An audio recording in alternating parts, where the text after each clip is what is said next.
One day, in one moment, Jesus Christ did a miracle in his life and turned his life around because two faithful men of God were doing what they were supposed to do on a daily basis. On a daily basis. It wasn't on Sunday and it wasn't on Wednesday night. It was daily. It was daily. And God used them that day to heal this man. This is one of my most very favorite stories. There are two things that keep you out of the promised land. I want you to hear this. Two things. Unbelief and disobedience. Unbelief and disobedience will keep you out of the promised land. The day that you met Jesus Christ, if you know him, that's when your promised land living started. And if you are living in disobedience and unbelief, you are not experiencing the promised land that Jesus Christ promised you when you accepted him as your Savior. And we're not going to live there anymore. There are no good hair colors. It is not a good place to be. You need to get yourself out of the wilderness and get yourself into the abundant life that Jesus Christ promised for you. We're going to talk about the 4 ways that you know that. So let's set the scene.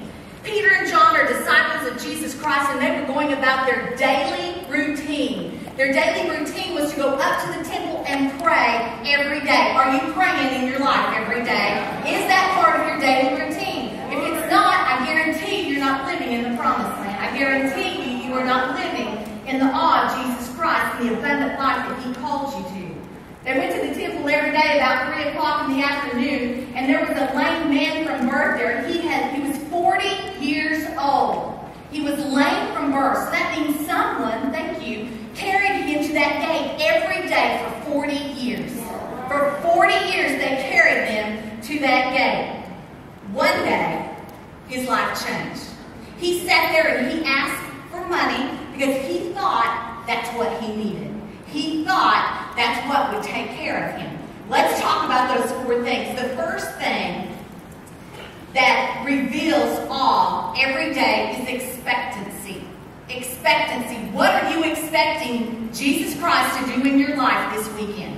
What are you expecting? In verses 3 through 5, it said this. Seeing Peter and John about to go into the temple, he asked to receive alms, and Peter directed his gaze at him, as did John, and said, "Look at us." And he fixed his attention on them